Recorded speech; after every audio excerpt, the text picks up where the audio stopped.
The sun had barely risen over the sleepy Texas town, and the ICU wing of St. Mary's Hospital was already humming with the quiet rhythm of beeping monitors and the soft shuffling of nurses and doctors as they prepared for another day in the world where life and death were neighbors. Sarah Blake had been a nurse for almost 15 years, her hands steady, her heart compassionate, and her mind always alert. She loved the way the hospital smelled in the morning, a mix of antiseptic coffee and the faint scent of flowers brought by families. She moved from room to room, greeting patients, checking vitals, adjusting blankets, and listening to the subtle rhythms of breathing that told her more than words ever could. She knew the names of all her patients, she knew their stories, and more importantly, she knew she could not abandon them no matter what. That day a storm had been brewing in the distance. The weather reports warned of high winds and lightning strikes, but nothing prepared the hospital staff for what was coming. The sky darkened faster than anyone expected. A flash of lightning illuminated the windows, and a deafening clap of thunder shook the building. The fire alarms began to ring. Almost immediately, the automated voice echoed through the hallways, "Fire, fire, evacuate now." But as the hospital staff began moving quickly, many of the younger nurses and aides looked at each other with panic. The evacuation plan was in place, but the ICU was a different story. Patients were connected to machines, some sedated, some frail, and some barely hanging on. Life hung in a delicate balance. Sarah took a deep breath, her eyes scanning the room. She saw Mr. Henderson struggling to sit up, his oxygen mask slipping, his frail hands gripping the rails of his bed. Mrs. Thompson, an elderly woman with a broken hip, unable to move without assistance, and young Daniel, recovering from heart surgery, tethered to monitors and ventilators. She could not imagine leaving them behind. For a moment she hesitated, but then a fierce determination ignited within her. This is what she trained for, this is what she lived for. She called out to the other nurses, "Follow me, we will get everyone out safely." The chaos around her seemed to slow down in a strange way as she moved from bed to bed, her hands steady as she adjusted lines and straps, checked IVs, and soothed trembling patients.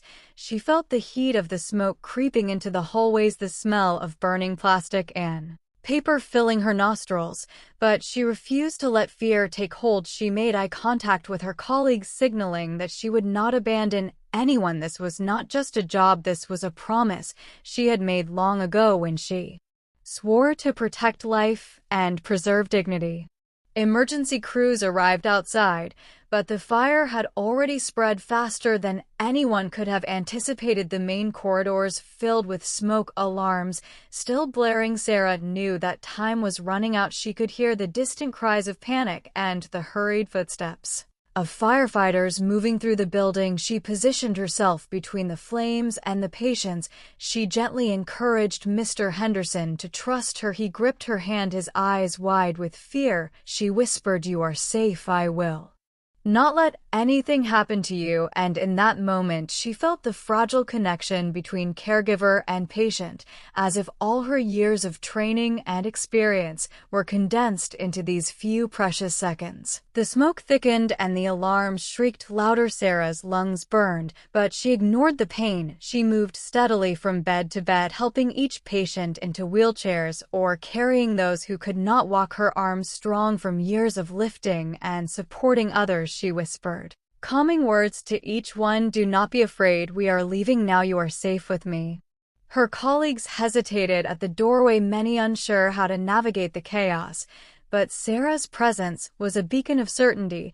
She guided them like a lighthouse through the storm of fire and panic. The smell of smoke was overpowering. Her hair clung to her face and sweat mingled with tears. She did not stop. She could not stop. Every second mattered. Every patient mattered. She knew that if she faltered even for a moment, lives could be lost. She reached young Daniel first, his small body trembling, and hooked up to machines that beeped frantically. The ventilator hissed, smoke curling around it. She pressed her hand to his chest and reassured him, "Everything is going to be all right. I am here. I will not leave you." She maneuvered the equipment with a precision that only experience could bring, carrying him in her arms with careful steps, making sure every tube and wire remained connected and functioning. The fire roared behind them, but she moved forward undeterred. Next was Mrs. Thompson. She could barely stand, and her eyes were filled with terror. The flames reflected in her wide eyes. Sarah knelt down, holding her hands, and whispered, "I have you. We are leaving together. You will see your family again." She lifted her carefully onto a wheelchair and secured her safely, while keeping her own fear tightly controlled. The determination to protect and serve overpowering any thought of personal danger. Mr. Henderson had grown quieter, watching her move decisively through the smoke. He murmured, "Thank you." Sarah smiled and said, "This is what I am here for. Hold my hand. We are going together." She felt his grip tighten on hers as they moved as one unit through hallways thick with smoke and heat, fire crackling and groaning around them. It was a test of courage, stamina, and heart, but Sarah's heart beat with unwavering resolve. She knew she was the last line between life and death for these people.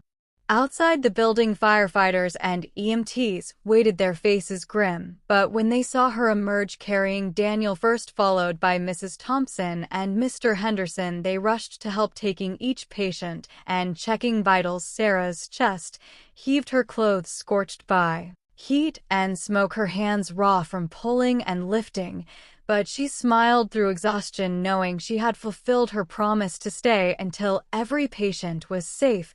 She did not look back. She knew the others were already outside and counted herself blessed that no one was left behind.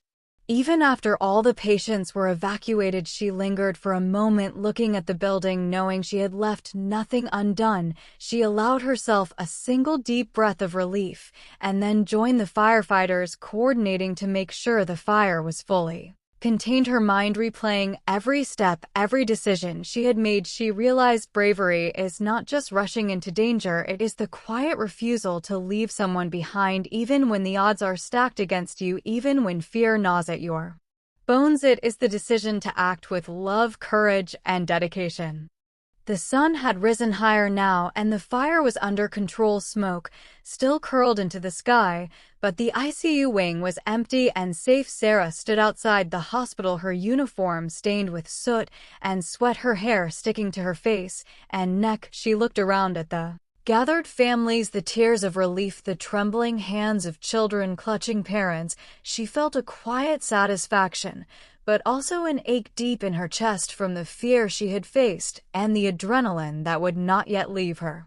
Families ran to embrace their loved ones. Sarah watched as Daniel's mother held him tightly, rocking him back and forth, whispering over and over, "Thank you, thank you." Sarah's eyes filled with tears. She waved at them softly and moved to check on the other patients. She smiled gently at Mr. Henderson, whose frail body was trembling with exhaustion and relief, his eyes glimmering with gratitude. He whispered, "I will never forget this." She shook her head, smiling. "This is not about me. This is about everyone doing what they can to protect each other." She helped guide Mrs. Thompson to a waiting ambulance, making sure she was secure and comfortable, her heart swelling with quiet pride. The hospital director approached her, his face pale and drawn, but his voice filled with admiration. "Sarah, you did something extraordinary today," he said, his eyes meeting hers, and she shook her head softly. "It was not extraordinary, it was necessary. It was the job she had taken on willingly. It was a promise she had made years ago and kept despite fear, despite chaos, despite the fire." Sarah Blake smiled faintly and replied, "It is what I had to do." News crews began arriving, capturing footage of her covered in soot, her eyes bright with determination and exhaustion. The story would go viral, a symbol of courage and devotion. The Texas ICU nurse, who refused to leave her patients behind, headlines would celebrate her bravery, but she felt no need for recognition. Her reward was seeing the lives she had touched safe, alive, and whole. She knew that every second of fear and every step taken through the smoke had been worth it, for the quiet, grateful smiles and tearful embraces. Later that evening, she sat alone on the hospital steps, looking up at the sky. The orange and pink hues of sunset reflected in her eyes. She thought about the fragility of life, how quickly it could be taken, and how essential courage and compassion were in those moments. She felt a deep connection to every patient she had ever held, every hand she had guided, every life she had touched in her long career. She realized that bravery was not always dramatic, it was also the silent moments of resolve, the gentle acts of steadfastness, the decision to stay when others flee. As the stars began to appear one by one, she felt a sense of peace wash over her, exhaustion mingling with relief and quiet pride. She knew tomorrow would bring another day, another set of challenges, but she also knew that no matter what came, she would face it with the same heart, the same determination, and the same refusal to leave anyone behind. Her story would live in the lives she saved, in the hearts she touched, in the inspiration she gave to those who witnessed her courage. The Texas ICU nurse would forever be a reminder that in the darkest of moments, the human heart can shine brighter than any fire. Sarah walked slowly to her car, the parking lot emptying as families reunited and ambulances departed. Her body ached in every joint, her hands raw from lifting, from gripping, from guiding. But her mind was alive, replaying the faces of the patients she had carried, the small hand of Daniel clutching hers, the fragile fingers of Mrs. Thompson trembling in her grip, the grateful eyes of Mr. Henderson. She remembered the first time she held a newborn baby alone in a quiet hospital room, the smell of new life, the weight of tiny lungs against her chest, the fear and wonder in those first moments, and she realized that same sense of responsibility had never left her. It had only grown fiercer, stronger, a promise she could not break. She remembered her first day in the ICU, the overwhelming machines, the constant alarms, the fear she had felt stepping into a world where life and death were separated by fragile lines of care and attention. She had been terrified, yet exhilarated. Every mistake, every triumph, every tear, every smile had built her into the nurse she was today. Every late night, every patient lost, every patient saved had taught her resilience, empathy, and courage. She remembered her mentor telling her, "You must hold your heart steady even when the world shakes you," and today she had done just that. Back in her apartment, she collapsed onto the couch, her uniform removed, leaving behind the marks of the day's battle. She closed her eyes and let herself feel the exhaustion, the fear, the adrenaline, and the pride all at once. She thought of the families she had protected, of the moments when courage had felt like the only choice, of the tiny human connections that made the danger bearable and necessary. She whispered to herself, "I did my best, and that is enough," her heart slowing from its frantic pace as relief and reflection settled over her.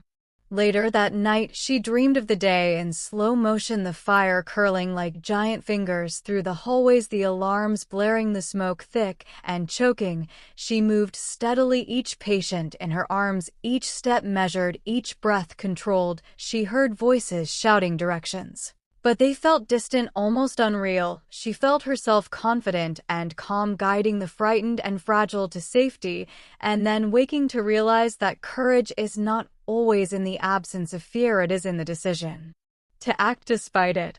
In the following days, the hospital buzzed with discussions of her heroism. Colleagues praised her bravery. The families sent letters, flowers, and gifts expressing gratitude. But Sarah remained quiet, focused on her patients, returning to her routine with the same care and attention she had always given. She thought often about that day, the fire that had tested her every instinct, every skill, and most importantly, every ounce of her heart. She realized that the true story was not just of the fire or the rescue, it was of every moment of preparation, every act of dedication, every quiet choice to stay and serve. Sarah returned to the ICU with renewed strength and a deeper understanding of what it meant to be a nurse. She greeted each patient with a gentle smile and a steady hand, carrying not only the skills of medical care, but the weight and beauty of human courage. She knew That someday she would face another challenge, perhaps bigger, perhaps scarier, but she also knew that she could meet it head-on because bravery is born from love, from commitment, and from the quiet, unyielding choice to stay when it matters most. And so life in the ICU returned to its rhythm, the beeping monitors, the soft shuffles of nurses, the quiet conversations with patients and families. Yet for Sarah, the world had shifted subtly. It had not changed the danger or the work, but it had deepened the sense of purpose, the understanding that in moments of chaos, one heart can make a difference, one person can be the line between despair and hope. She carried that knowledge with her, always knowing that every time she walked into a room, she held the power to change lives, and that courage was not an act, it was a way of being, a promise kept, a heart unwavering, and a soul committed to the protection of life. Days passed, and the memory of the fire lingered like a shadow and a light. At once Sarah walked through the ICU with a quiet confidence. Each patient she greeted, each machine she checked, each monitor she watched seemed infused with the weight of that day, the knowledge that life is fragile yet resilient, and that courage is not always loud, but steady and persistent. She remembered the moment she first felt the heat of the flames in the corridor, and how fear had surged, but did not overpower her. The way she had moved with purpose, with love, with unshakable resolve, and she knew that moment would live in her forever. The hospital held a small ceremony honoring the staff, bravery awards presented and speeches given, but Sarah stood quietly at the back, watching the smiles, the tears, the gratitude, knowing that the true heroism had been in the quiet decisions, in the moments unseen, in the steadiness of heart rather than the applause. She remembered the faces of each patient she had carried, each life she had touched, and realized that recognition was a shadow compared to the light of knowing she had done everything she could for them. Late one evening, she sat by the window watching the Texas sky turn purple and gold, the wind whispering softly through the trees, the faint hum of the hospital in the distance. She thought about the fragility of life, how quickly it could be taken, and how much it depended on those willing to stand firm on the line between chaos and calm. She felt a deep gratitude for every mentor, every lesson, every patient who had shaped her. The fire had tested her courage, but it had also crystallized her purpose. And she smiled softly, knowing that she would never forget the lessons it had brought. She remembered the small victories, the subtle moments of bravery, the gentle guidance of a hand, the whispered words of reassurance, the steady steps through smoke and fear, each one a testament to the quiet power of commitment, the inner strength that rises when all else threatens to crumble. She knew that life would always demand courage in ways both obvious and hidden, and that her journey as a nurse had prepared her to meet those demands with heart, mind, and soul aligned in service to others. And when she closed her eyes at night, she did so with a heart untroubled, knowing that she had faced fire and fear and emerged steadfast, that she had not wavered when lives depended on her, that she had stayed when others might have fled, and that the human heart is capable of incredible courage when guided by compassion and love. She held that knowledge close, feeling it warm and steady like a beacon for every challenge that lay ahead. The Texas ICU nurse had faced fire, had carried life in her arms, had refused to abandon anyone, and in doing so had become more than a caregiver. She had become a symbol of quiet, heroic resolve, a reminder that bravery is not measured in grand gestures alone, but in the unwavering choice to stand firm in the service of others, that courage is a daily practice, a heartbeat, a whisper, a hand offered in love, that even in the darkest corridors light can shine, and that one person's steadfast heart can alter the course of countless lives.